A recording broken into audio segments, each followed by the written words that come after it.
2019 మేనిఫెస్టోని మీరు మొత్తం ఇంప్లిమెంట్ చేశామని అంటున్నారు. మరేమో అపోజిషన్ వాళ్ళు చేశారా చేయలేదు వాళ్ళ ఒపీనియన్ వాళ్ళు చెప్తున్నారు. కానీ ఈసారి మేనిఫెస్టో మీరు ఏదైతే 2024 ఎన్నికలకు వెళ్ళటానికి వెళ్తున్న మేనిఫెస్టోలో కొత్త పథకం ఏమి అనౌన్స్ చేయలేదు, ఎందుకు అనౌన్స్ చేయలేదు అని మీ పార్టీకి సంబంధించిన వాళ్ళు కూడా అడుగుతూ ఉన్నారు.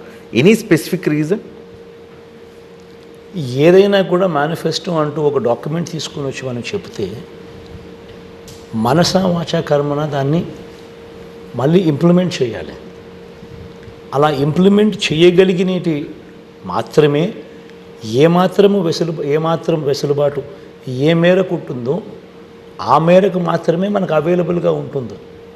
అంతకన్నా ఎక్కువ వెసులుబాటు మనకు ఉండదు. మీరు అంటా ఉన్నట్టుగా ఇంతకుముందు నేను చెప్పినాను, ఇంతకుముందు మీరు అడిగిన క్వశ్చన్ కూడా ఇష్టం వచ్చినట్టుగా ఎవడంటే వాడు ఎంత అంటే డబ్బులు తీసుకొని రాలేము. FRBM రిస్ట్రిక్షన్స్ ఉన్నాయి. ప్రతి రూపాయి నువ్వు తీసుకొచ్చేదంతా కూడా it's governed by certain norms.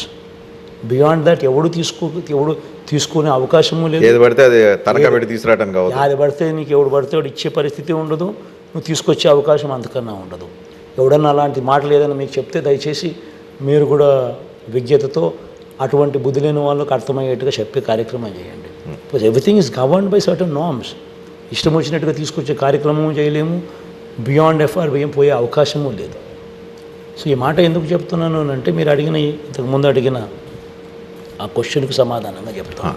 ఇక్కడ ఉచితాలు ఏ స్థాయికి ఆంధ్రప్రదేశ్లో వెళ్ళిందంటే మీరేమో 50-60 వేల కోట్ల రూపాయల ఉచితాలకు సంబంధించి ఆల్రెడీ రన్ చేస్తున్నారు. మీ అపోజిషన్ పార్టీ అధికారంలోకి రావటం కోసం వాళ్ళు కూడా 1,20,000 కోట్లు మీరే చెప్తూ ఉన్నారు. 1,50,000 కోట్లు అన్నీ చూస్తే 1,65,000 1,65,000 అటువైపున, ఇటువైపున 70,000 కోట్లు ఇటువైపున. సో ప్రజలు టెంప్ట్ అయ్యే అవకాశం లేదా? 70,000 కోట్లు తీసేసుకున్నాక రేపు 1,60,000 కోట్ల బెనిఫిట్స్ మాకు వస్తాయని టెంప్ట్ అయితే? టెంప్ట్ అవుతారు, టెంప్ట్ అవ్వరు అనే సమస్యకు అది కాదు రజని. మనం ఏదైతే చెప్తున్నామో అది చేయగలుగుతామా లేదా అనేది సమస్య. ఇది చంద్రబాబు నాయుడు చెప్తున్నాడు కదా 1,65,000 కోట్లు ఆయన చెప్తా ఉన్నాడు కదా, నేను కూడా 1,65,000కు ఇంకా నేను కూడా ఇంకో 10,000 ఎక్స్ట్రా యాడ్ చేసి 1,75,000 నేను చెప్పొచ్చు. చెప్పడం చాలా ఈజీ. నేను ఆల్రెడీ 59 నెలల్లో చేసిన గవర్నెన్స్ ద్వారా దేవుడి దయతో ఆ క్రెడిబిలిటీ అనేది ఎస్టాబ్లిష్ అయింది. కానీ అబద్ధం చెప్పడం కరెక్ట్ కాదు. చేయగలిగింది చెప్పాలి. రాష్ట్రంలో ఏ మేరకు వనరులు ఉన్నాయి, ఏ మేరకు వెసులుబాటు ఉండేది అనేది నేను మ్యాక్సిమం స్ట్రెచ్ చేస్తే, ఎక్కడ కరప్షన్ లేకుండా చేస్తే, ఎక్కడ లంచాలు వివక్ష లేకుండా DBT పద్ధతులు మ్యాక్సిమం చేస్తే, మొత్తం బడ్జెట్లోకి స్ట్రీమ్ లైన్ చేస్తే మనం చేయగలిగేది ఇంతకన్నా ఎక్కువ వెసులుబాటు లేదు. అట్లాంటి దానికి నేను 70 నాది 70 అంటే 1,65,000 అంటే దాని అర్థమైంది ఆయన నేను మోసం చేయబోతున్నాను అని క్లియర్ కట్గా అనౌన్స్ చేస్తూ ఉన్నాడు.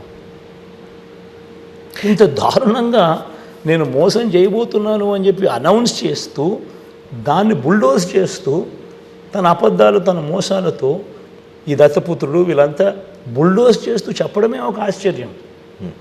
అబద్ధం అని తెలుసు, మోసం అని తెలుసు, జరగదని తెలుసు.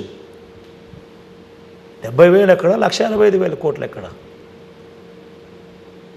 జరగదని తెలుసు, అయినా దాన్ని బుల్డోజ్ చేస్తూ ఇంత ఎబ్బెట్టుగా ప్రజలను మోసం చేయడం, ప్రజలకు అబద్ధాలు చెప్పడం, రాజకీయాలలో ఇంత విలువలు లేకుండా, విశ్వసనీయత లేకుండా రాజకీయాలు చేయడం ధర్మమేనా?